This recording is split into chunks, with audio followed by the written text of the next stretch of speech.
The San Francisco 49ers season is over, but the offseason has just begun, and our season is never over. What changes are on the horizon? What changes have already happened? And is a certain free agent already a goner from the 49ers on January 7th? Stick around right after this.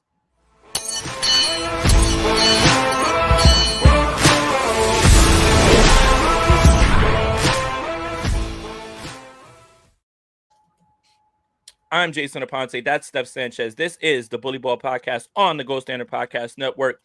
The 49ers end their season 6-11, but the fun is just beginning, Steph. Before we get into all the happenings in 49ers land, how are you? Happy New Year. Happy New Year. It's been a while, my friend. Good to have you back, and I hope you enjoyed your holidays. Yeah, for sure. I mean, football on and everything, and, same old stuff with gifts. And I am of the mind that I have instituted a rule, and it's done me very well. Only kids get gifts on Christmas. Oh, yeah. If you're an adult, you have to. I'm not buying you a gift. Get your own gift. You make your own money, all right? My gift is to the kids only. The kids are the ones who get gifts, right? So have to. I would argue that adults are way more harder to shop for as well than kids. So yes, that is a staple rule, I think, in most households. It has to be. Yeah, and then you're gonna get mad when I show up with a Target gift card, as if now I'm 40. A Target gift card is literally the greatest thing you could probably give me. Yeah.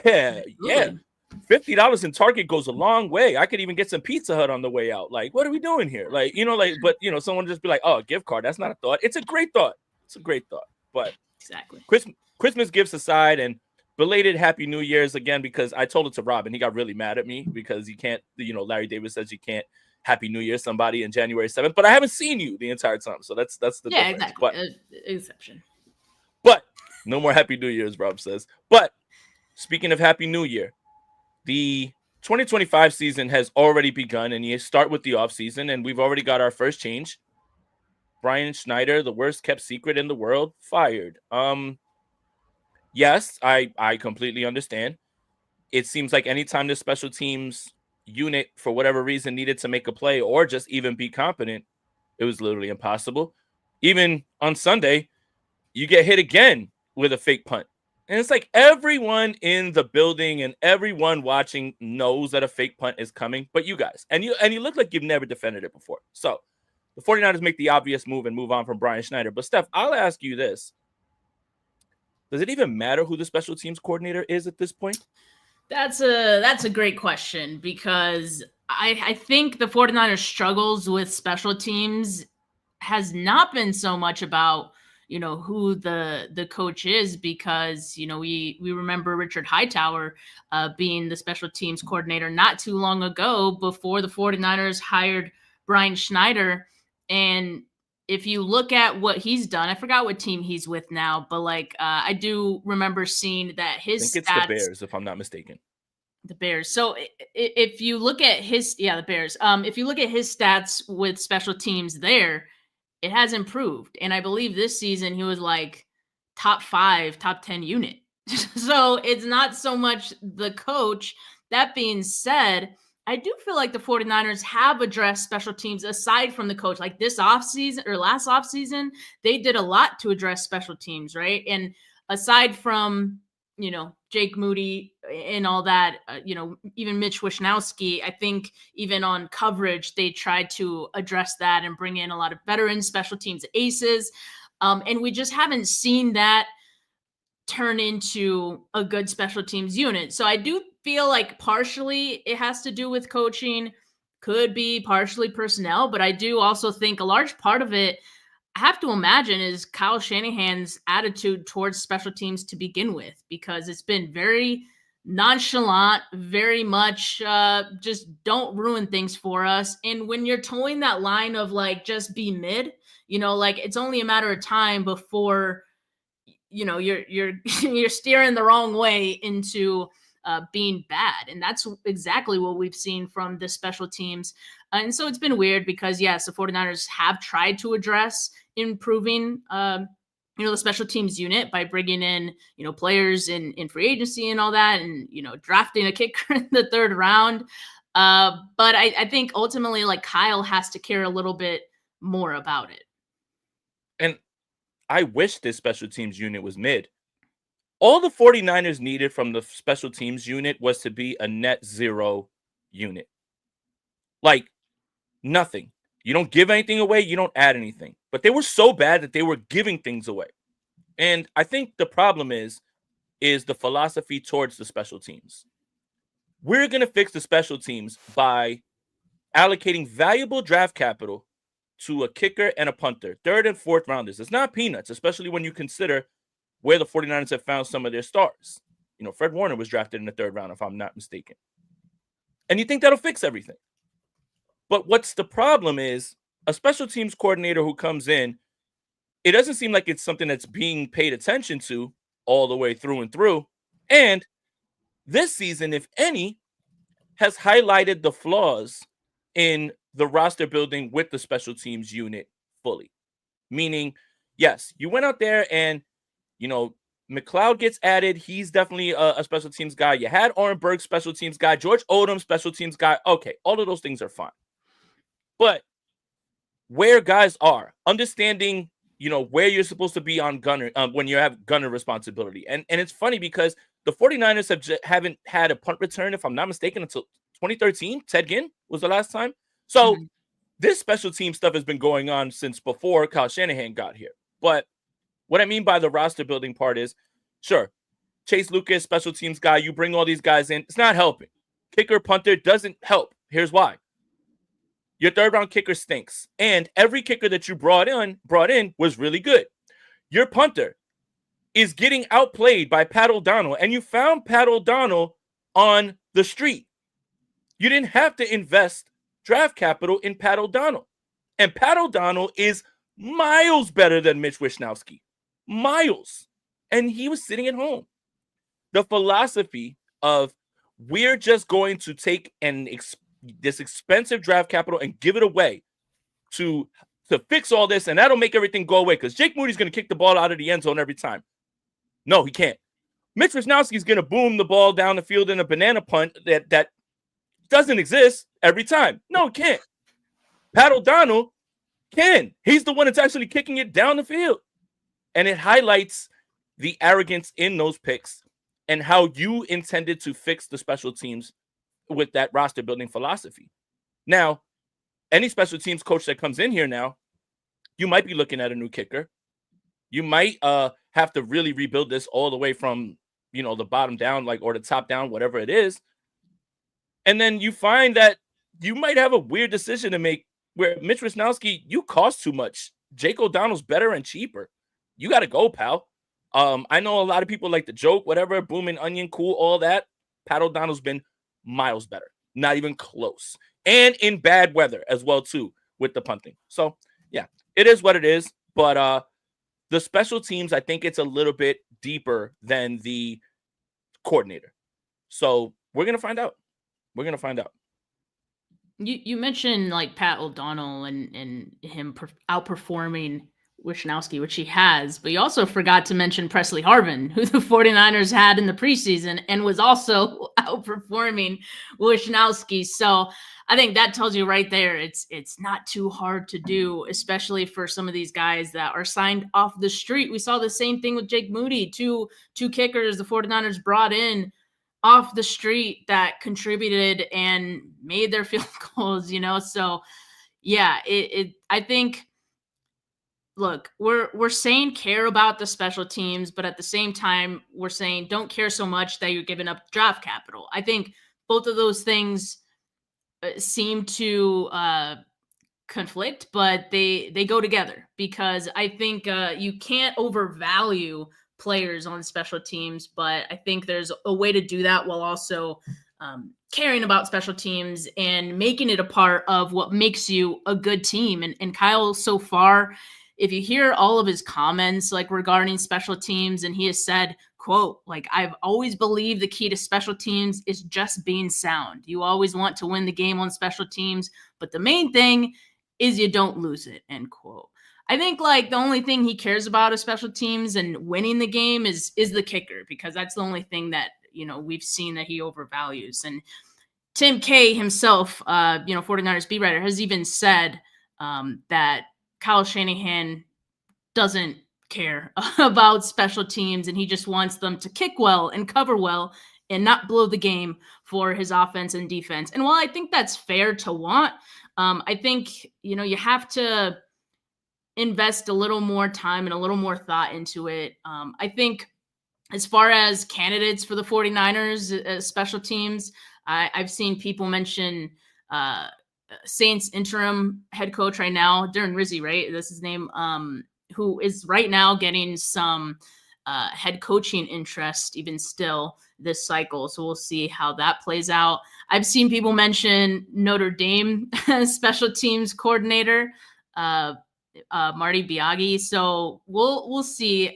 Less sexy to think about than like a new defensive coordinator, of course, which I think is next here on the docket to discuss. But there'll be options, I think, for the 49ers, and I hope that Kyle goes outside of friends and friends of friends. I hope he puts some thought into who's going to be the next special teams coordinator. The ideal special teams coordinator is one where I don't know his name. I don't need to. I don't need to know the special teams. If I know the special teams coordinator's name, we've got an issue. I don't want to know the special teams coordinator name. I consider myself an NFL super fan. I can probably name out of the 32 teams just about everybody's head coach, offensive coordinator, defensive coordinator. Do not give a shit about any of their special teams coordinators. Like, that is not going to burn any memory in my. I am not going to lose valuable brain space trying to figure out who special teams coordinators are. And I think that that's the way that this, I don't care who it is. I don't care who it is. It's just got to be somebody who's a little bit better. The super chat, the unfaithful perspective. That's an interesting name. Kyle doesn't factor in Pearsall into the last game, his first rounder, but kept Moody despite costing them games. God works in mysterious ways. Well, let's table that. Rob, if you could save that, because that's going to be towards the end when we talk about, we're going to talk about the wide receiver position and what it looks like going forward and how everything works. So thank you for that. We'll definitely get back to that. But you mentioned it, so we might as well talk about it. Today is January 7th, and a lot of coordinators are being fired, being interviewed, and we still haven't gotten our exit press conference yet from John Lynch and Kyle Shanahan. So, Steph, does that tell you something, at least in our tinfoil hat portion of the offseason, about what's going on with Nick Sorensen? Because for a while, it certainly felt like he was getting a vote of confidence from Kyle Shanahan, from Nick Bosa, from other 49ers players. And then the last few weeks, the 49ers defense absolutely gets worked, and especially 21 points in the fourth quarter to the Arizona Cardinals. Do you think that something changed in these last 3 weeks and now they're kind of just pushing that out? Here we go. Look, Tim K. A month ago, there were signs that Shanahan and Lynch were looking for reasons to keep Nick Sorensen as DC. But the longer the 49ers delay a DC decision and Shanahan's Lynch end of the year presser, the more I think the tide has turned a bit on this. Last few games were not great. All right, there you go, Tim K. That's what I was trying to say. But do you really believe that there's something to that? Because I want to preemptively say this. When the 49ers were done playing football, everybody had already gone through all their hiring because they were in the last game of the season. And they reached out to Belichick. He said no. They reached out to Spagnuolo, couldn't get that done. And then they landed on Nick Sorensen. So Nick Sorensen wasn't exactly first choice. And it was something that they kind of had to do very late. We found out at the combine, essentially, when that was going to be. That's in March. That's hard. And especially considering, hey, we're going to be drafting players based on this defensive philosophy and based on your plans. To have that all kind of happen late like that, it kind of put the 49ers in a weird spot as well, too. But now you've got all this time, and we still haven't heard anything yet on Sorensen. What do you think is going on right now?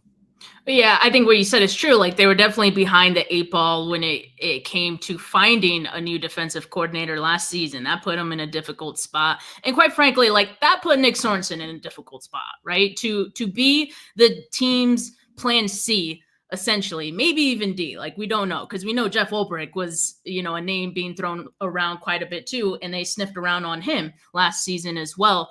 So for Sorensen to be the option D for this team and not have the same amount of personnel that D'Amico had in his first season, that even Steve Wilkes had a season ago. I think that's tough, right? And so I think a large part of the season, like I was giving him the benefit of the doubt too. I think the vote of confidence from Kyle and some players at the time that they did it, made a lot of sense. But I think with new information comes new opinions, and the new information has not been good. What was the new information? The last 4 games that the 49ers put together on defense was absolutely atrocious. I can't even excuse the fact that the 49ers had injuries and the personnel wasn't good for them to look that bad, to look that disinterested, and to not see any improvements, not see any aggressiveness. It was the same vanilla defense like all 18 weeks of the season. And I think that was a little concerning to see.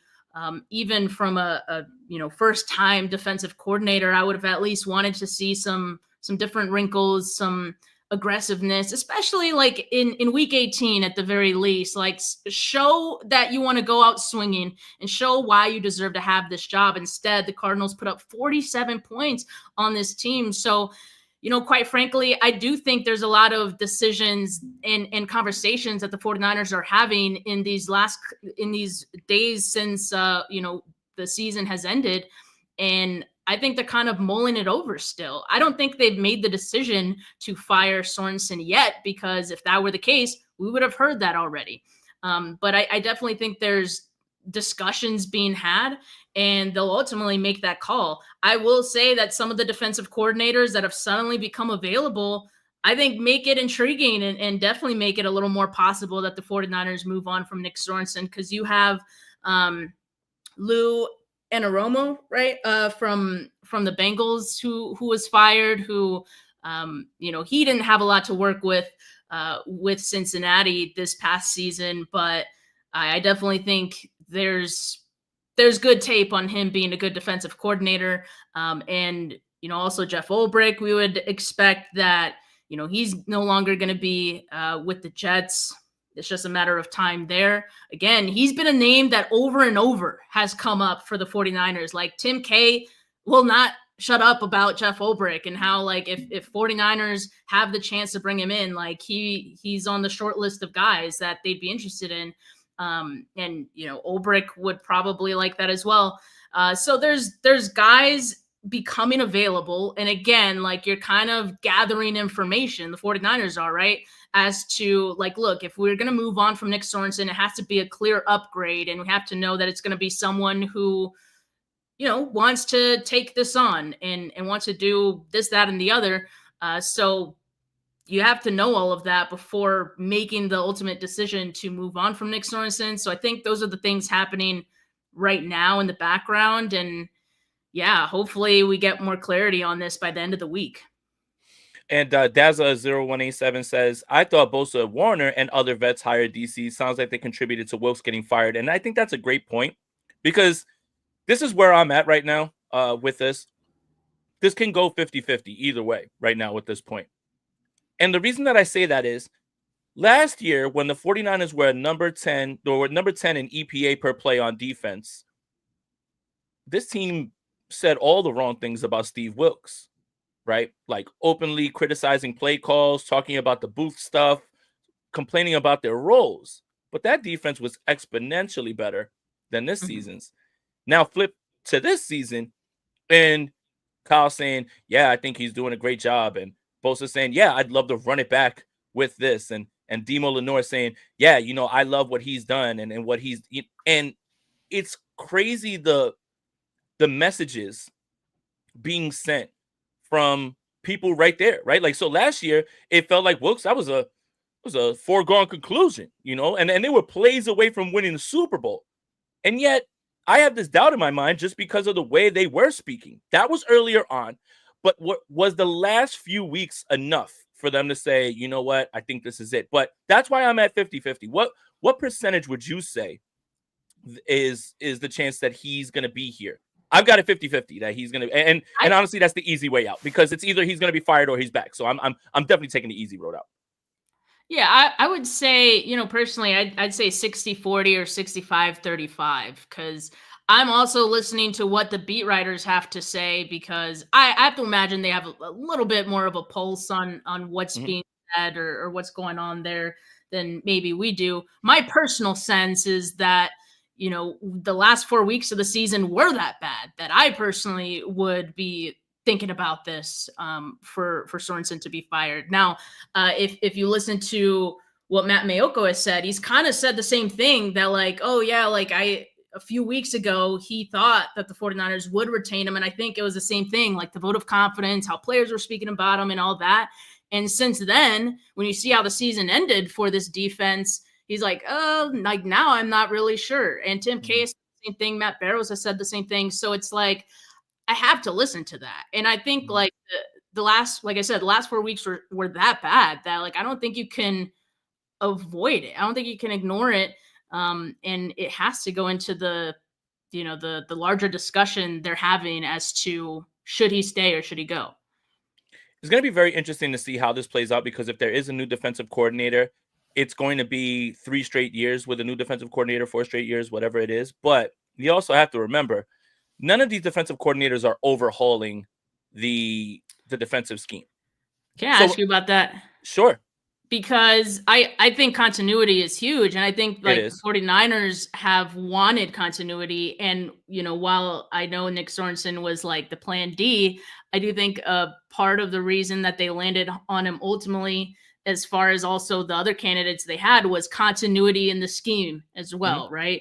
And the wide 9, for the most part, you know, being a foundation of that. I've also seen people say, and this is why I want to ask you, because I know like you watched a little more defensive tape and a little more privy to that than I am. Do you feel like the wide 9 has kind of run its course right now in the NFL, and that, you know, offenses have caught up to it and know how to attack it? Because if so, like, I think that opens the 49ers' mind, or it should, to maybe we want to move off of this now. Well, so let's do the list. It's Belichick and Spagnuolo before they get to Sorensen, right? If Belichick wants to change the entire defensive scheme around, you let him. Same thing with Spagnuolo. I think they're willing to give up those sort of concessions for those guys.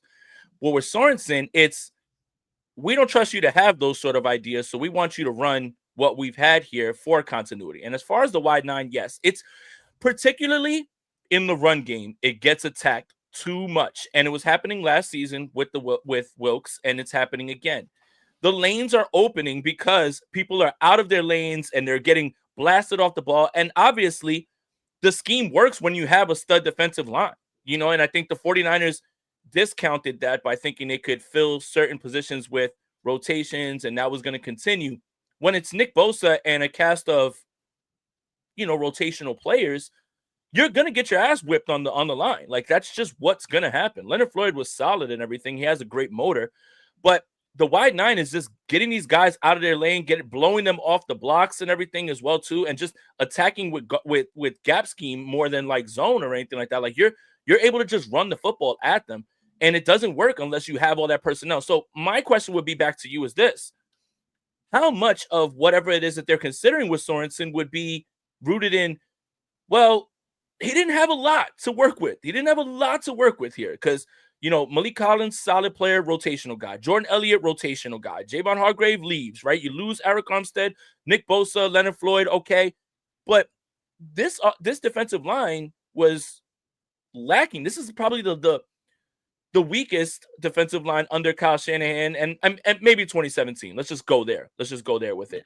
So I wonder how much of this discussion about Sorensen will be rooted in, well, look at what happened when Greenlaw and Hufanga came back and they only allowed 12 points to the Rams. And then when all these guys are injured at the end of the year, then you're giving those things up. And then again, that goes back to schematically, why are you allowing this to happen? But I wonder how much of that is going to make up the argument. So it is a little twofold, just based on the fact that the 49ers were tasked with rebuilding this defense, knowing that they had losses on the way. Based on salary and everything, you lose Armstead and everything, and you're going to be drafting all these rookies. So the way that they built the defense also deserves some sort of criticism because it didn't hold up. And depth is only good until you need to use depth. And then Sorensen wasn't exactly putting them in the right spot. So it's like this discussion is twofold, but I wonder how much outweighs the other when it comes to how he's evaluated, is I guess what I'm saying.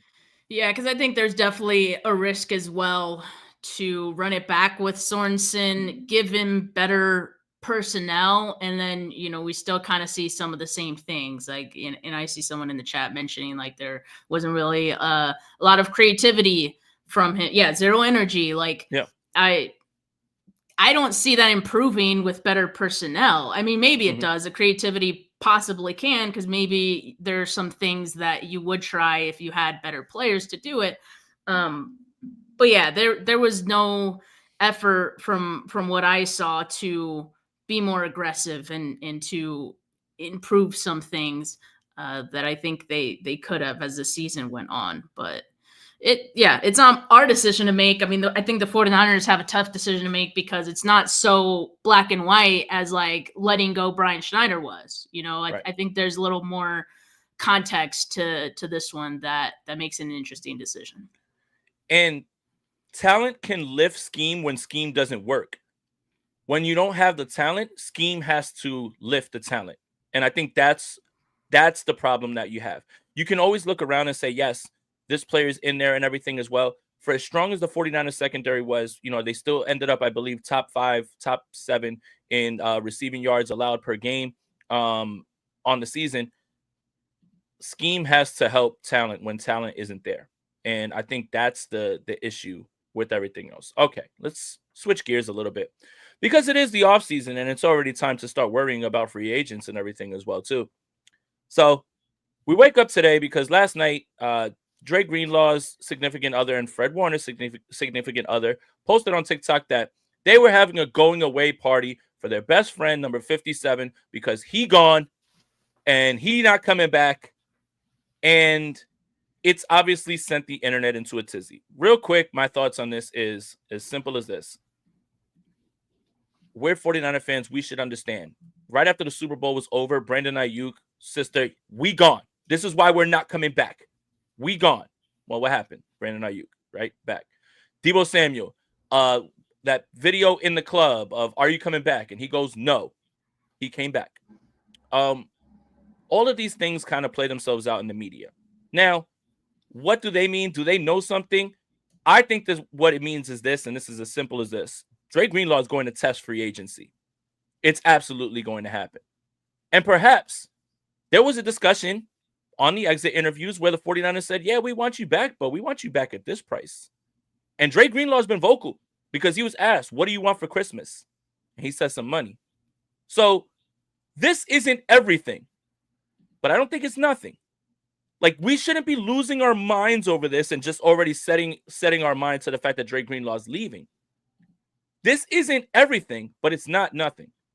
It is something, but it's just the part of the process that we should be used to at this point. 49ers fans should be pros at this point when it comes to this, Steph. Oh, yeah, I'm done. Sorry, I was looking at another tab while you were talking, because the reason that I believe that there is something to this, and I was trying to find the quote because I remember some weeks ago, Dre Greenlaw did kind of hint at him expecting to go to free agency, and I couldn't find the quote. Maybe Rob could while we're here, but and that kind of made me think that, there possibly have been discussions or even a lack of discussions with the 49ers as to if they want to bring him back or not. I think his comments then kind of hinted at that being a very real possibility, because look, there are only so many weeks left to the season.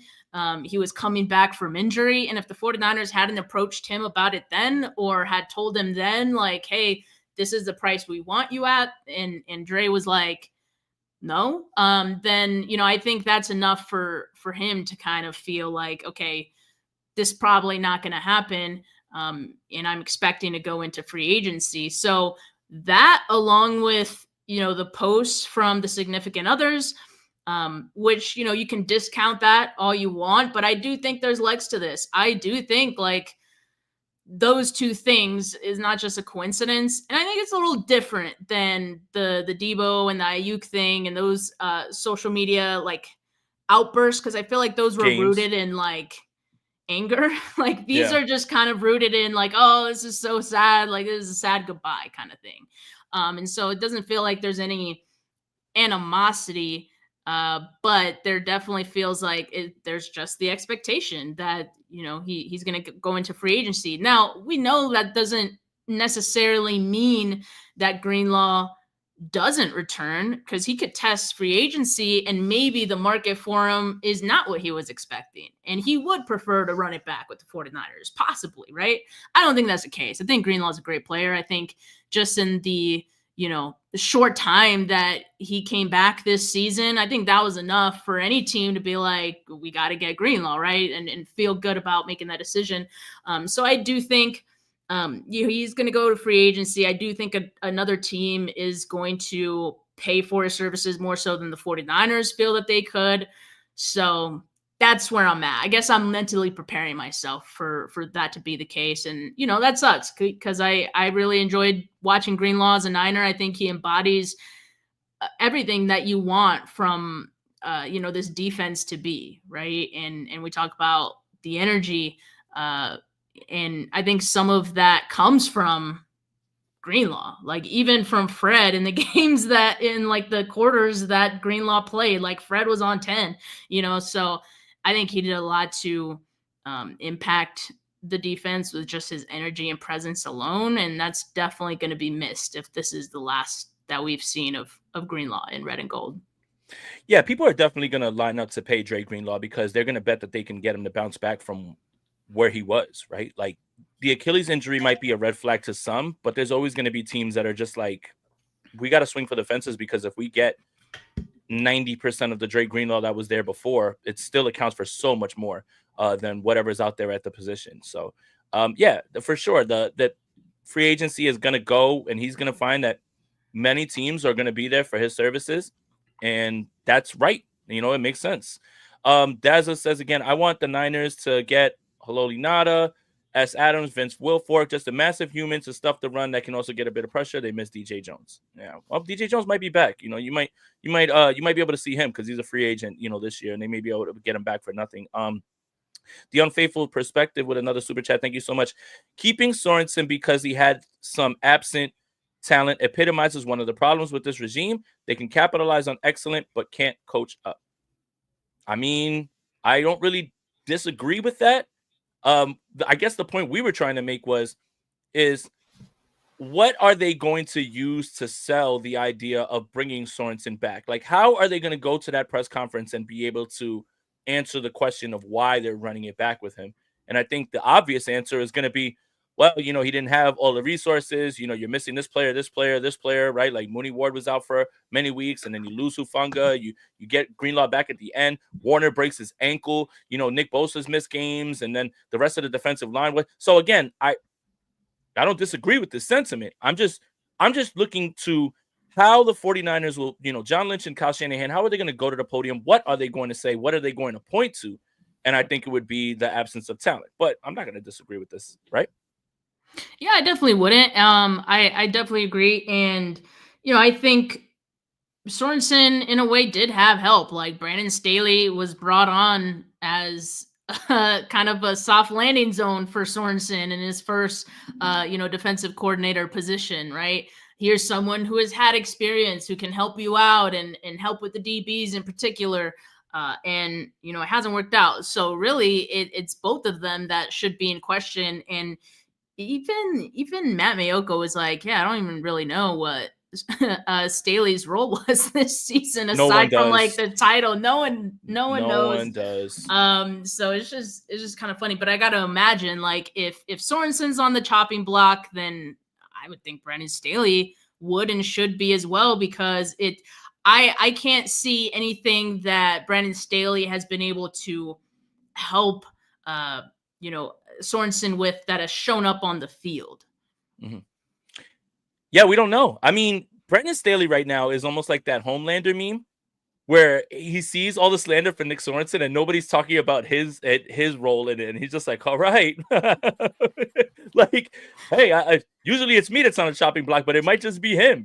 I didn't do it, like, so I don't know. I mean, again, we talk about, oh, what's the effect of this? It's just, nobody truly knows like what goes on in the game planning, whatever. Like, he never speaks. You never see him. They never even during the games. They don't even show him in the booth. Like, is he in the booth? Is he downstairs on the like? Where is he? Like, it's just funny because I think it's just funny because of the outward complaining about it, and yet here we are on January 7th, following an entire 2024 season, and we still have no idea. It's like, what would you say, Brendan Staley, you do around here? Well, I told you, I'm the assistant. I'm the assistant head coach. God damn it. That's it. It's literally it's him. What the hell's wrong with you people? I have personnel skills. I know how to use two high safeties. But yeah, we don't know. The only thing we do know is, yes, what Daza says, he does run the ball meeting. That has been said by Kyle Shanahan. No takeaways. And oof, that is not a good, like, Staley's probably like, no, don't tell Zero takeaways. Yeah, no, dude, that's so. Didn't Sorensen ran those meetings last year? Yeah. And all they did was take the football away. I bet the 49ers are trying to see how they can finagle their way to having Nick Sorensen have his old job back. And like, just go back to where you were. Are you cool with that? And we'll just hire someone else. No pressure. We won't fire you though. I'm in my meme bag right now because it's gonna be John Lynch, Kyle Shanahan, and their new defensive coordinator, and then they'll put their hands in the middle, and it'll be the wood hand, like from Family Guy. They'll just push his hand out, like, no, not you, man, not you. But yeah, we're gonna find out. Again, I think it's a little bit telling that we haven't spoken to them end of year presser. I mean, not that we're gonna speak to them, that they haven't spoken. So we're gonna find out, and I do think this is a little interesting conversation because I think the only real way to get 49ers fans really upset is to bring him back. I think for the most part, if we polled 49ers fans, 98% of them would like to see a change from Nick Sorensen. So you'd really just be playing into that. So we're going to find out whether – and by the way, the 49ers don't give a shit what Steph or I or any of us think, by the way. So they're just going to do whatever they want. So that's why it's best to not get super, upset about these things because they genuinely don't care. If they cared, they wouldn't have drafted a third-round kicker. Sorry. Okay, last one. Done. All done with that or whatever. We don't have to talk about that anymore. Not like I care. Anyway, I thought it would be cool to kind of look back on the season and maybe do a little positional group. And I wanted to start with wide receiver because it does feel like wide receiver is the one that is the most interesting to start next season, right? You have the year that you pay Brandon Ayuk and you draft Ricky Pearsall, and then Juwan Jennings emerges and Deebo Samuel has a down year. And now Ayuk, ACL, MCL, which, by the way, it looks like he's walking around with no brace or anything like that. I'm not a doctor. I'm just choosing to take that picture and be optimistic about it. But next year, it could be Ayuk, Pearsall, and Jennings. Jennings is under contract for one more year. And then whatever you do with Deebo Samuel, or, I think that we've all gotten accustomed to the idea that Deebo won't be here. But again, what if Kyle Shanahan and John Lynch are just like, nah, we're good. We're not letting Deebo go. And then we know, like, that's the part that, again, while we all assume things, the 49ers run to the beat of their own drum. But I do want to say this, and I'm really happy that they did this the last few weeks. Ricky Pearsall by far ran the most routes last week, and he's looking to grow into himself.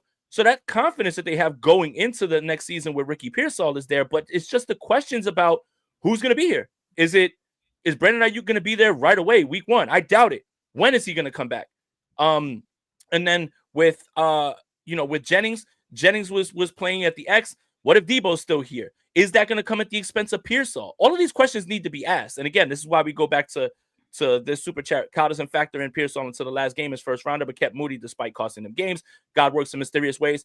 The last 3 games have been very telling for Ricky Pearsall and what it would be like if he was involved. So I think that is the glimpse and the optimism that you should have going into next season, right, Steph? Yeah, and I think that comment from I forgot was it Unfaithful Perspective. Was an interesting one because I think part of the reason, aside from everything that happened, for Pearsall with injuries and the shooting and all that, I think obviously he had a late start, but I think also what kept him from getting additional snaps is that when he was getting snaps, when he was finally healthy, he was making some mistakes, right? Like he'd line up incorrectly, he'd get penalized. We'd never see him again, like the rest of that game, right? And so I think he's kind of had to work at earning that playing time. And on the other hand, you got Jake Moody, who's allowed to miss how many kicks this season, and nothing happens to him. So I thought that comment in particular was interesting. But yeah, Kyle's definitely tough on offensive players, more so wide receivers than anything else. And I think even in that game against I think it was Miami, right? Or Detroit, sorry. We saw Cowing in that game.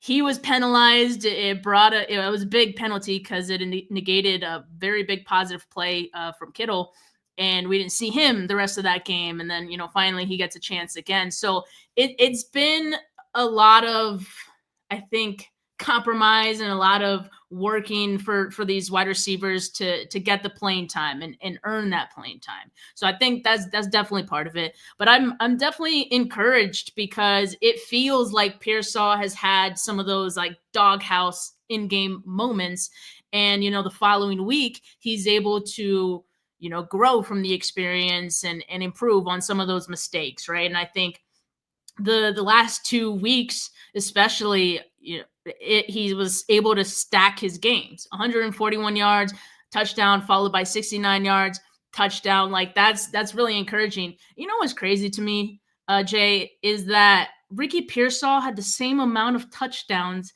as Deebo Samuel this season. Yep. That's nuts. That's nuts to me.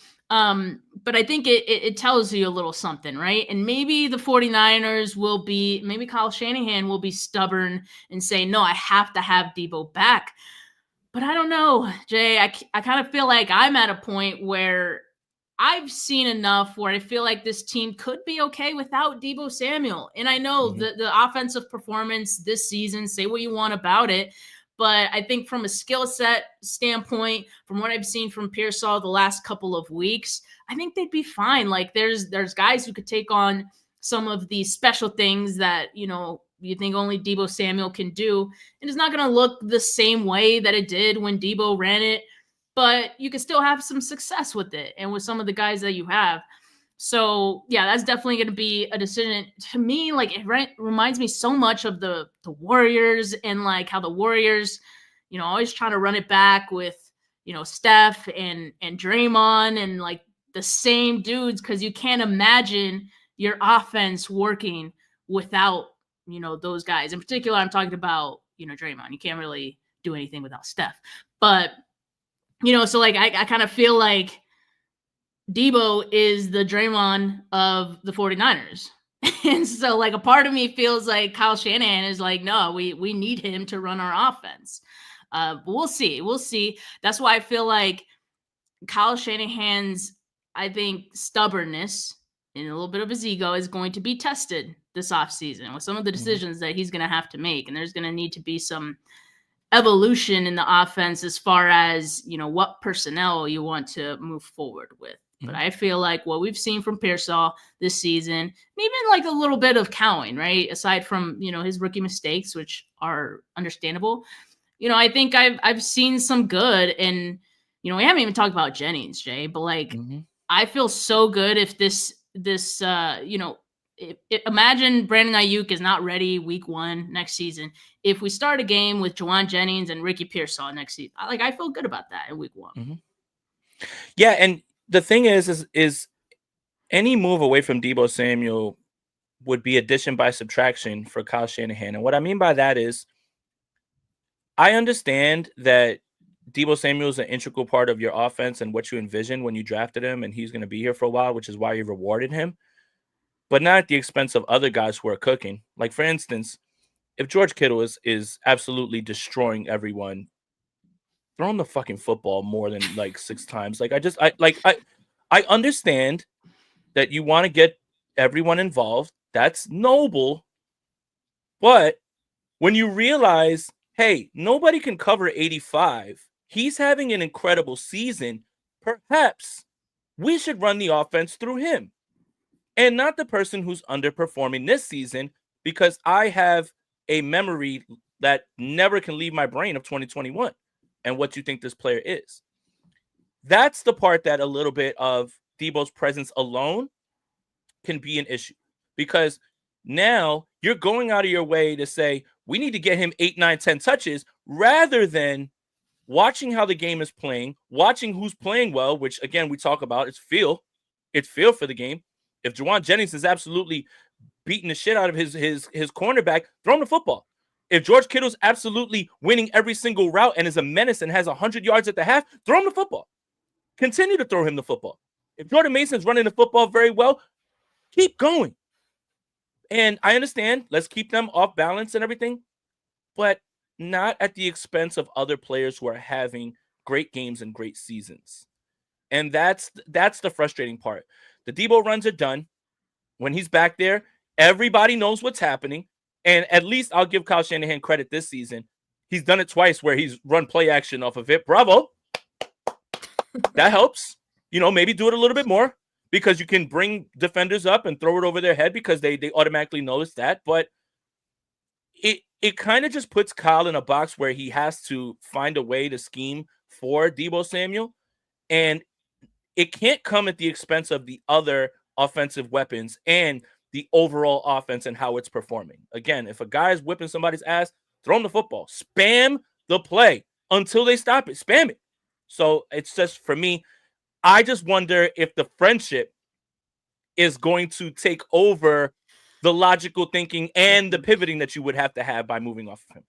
That's what I'm saying. That's the stubbornness, right? Like, you become friends with these players and then you can't imagine your life without them. Like, that's concerning, right? And you said it, like, Debo out of the backfield is donezo.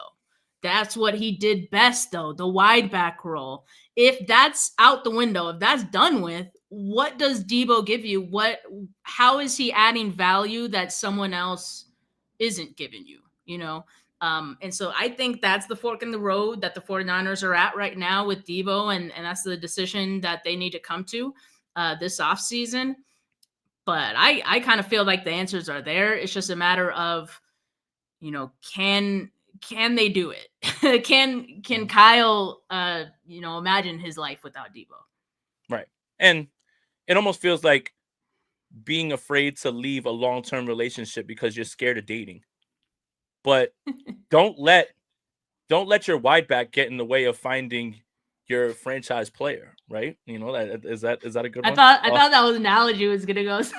Nope. Absolutely not. You are not. Don't do that. Let's do this. Sean. Everyone loves a wide back. Everyone loves a wide back is crazy. All right. So Sean says, and thank you for the donation, buddy. I think we should bring Saleh or Ulbrich back as DC. If this team underperforms, you have an interim head coach in the building and continuity. Brock at 58 M's is gonna get Kyle fired. So I'd love to bring Robert Saleh back or Ulbrich, but the other part is, and I think fans are discounting this part, is the 49ers will probably like go that way and look, but what if they don't want to be here?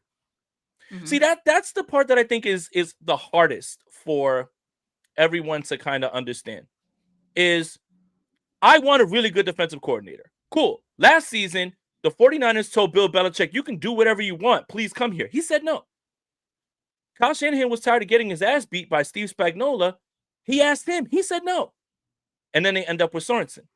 I guarantee you they're going to exhaust all of the top defensive coordinator issues if they choose to go in that route. But it's going to boil down to whether they want to be here or not. Mm-hmm. And Robert Saleh's going to get head coaching candidacy jobs, interviews. Same thing with Ulbrich. They're going to have anything that they want to do. Like they're going to have many opportunities. But just because the 49ers don't land them didn't mean that they didn't try. And I guess that's my point, is if they don't get either of those two, it doesn't mean that the 49ers didn't try. But what have you ever thought if they even want to be here? Do they want to do that? And if they don't, then that's not the 49ers' fault. And then the Brock thing at 58 M's is going to get Kyle fired. I don't know if it's going to go that high. I know ML Football put out the projection, not always the most reliable source, in my opinion. What was the projection? I didn't see it. Something about like 158 guaranteed, 58 per. The second highest quarterback contract in history, right? But I think we're just forgetting about how the 49ers structure all of their contracts and how those things work and the total number. And we can't get caught up in all that. Right now, I don't think it goes that high. But I did like what Brock said about I don't want this to be a distraction. So we're gonna try to get this done quickly. I do like that. It was the right thing to say. Brock never says the wrong thing anyway. But yeah, I'm less concerned about the money and more concerned about how you're going to keep everything around Brock with that amount of money, because we have seen that he does need, just like every quarterback, he does need help to succeed. He can't do it all by himself.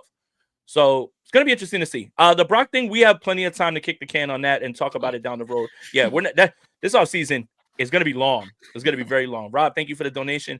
Niners should fire their own Spags in Dennis Allen. Dennis Allen's not a bad idea either. Dennis Allen was a piss poor head coach, but he could be a good defensive coordinator. Wait a minute. Where have I heard that from? Never mind. But yeah, with the Saints, obviously flamed out. But again, the Saints were built poorly.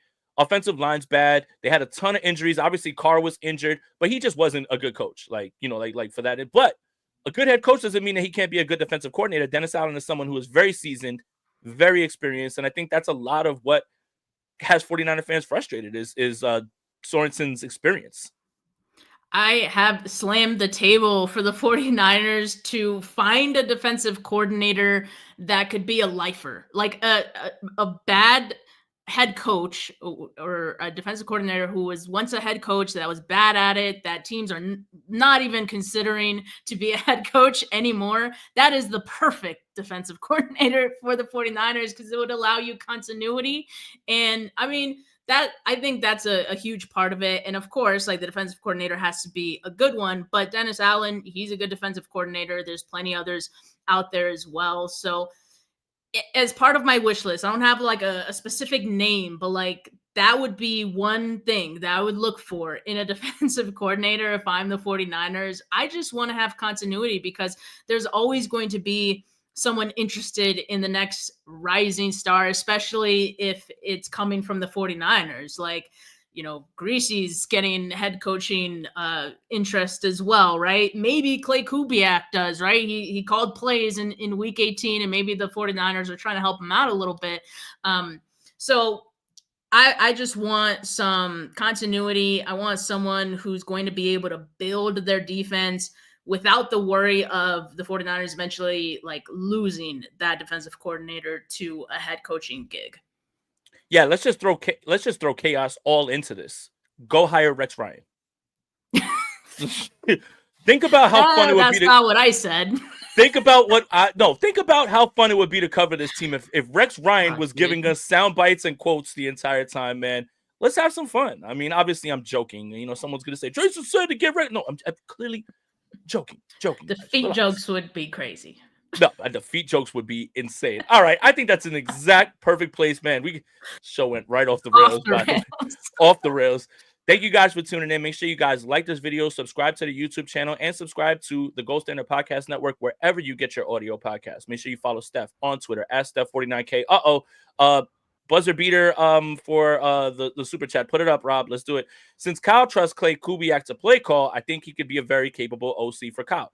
That is not a bad idea at all. That is not a bad idea at all. And I think he is probably trying to look out for his boys and try to show that they can have that as well too. But yeah, maybe Kyle is spread a little too thin. Pause. Like maybe he is just a little too many things on his plate. Too many, like not enough cooks in the kitchen, right? And he's got to do so many things. So maybe an offensive coordinator would help a lot, and it would help him with some of the personnel decisions and everything else as well too. So again. And by the way, that does not mean that Kyle would give up play calling. That will never in a million years happen. No. Make sure you follow Steph on Twitter at Steph49K. Make sure you follow me on Twitter at JasonAponte2103. We both have YouTube channels as well too. You might want to consider checking that out. There's a lot of draft content coming down the line. Senior Bowl's coming up. So we're not leaving you guys. We're locked in. The season has officially started because the off season is where the next season begins. So we're already locked in. I hope Deep. you stay locked in with the network. It's a beautiful time to be alive, Steph. What a time. But for Steph, for Jay, we're out of here. Peace.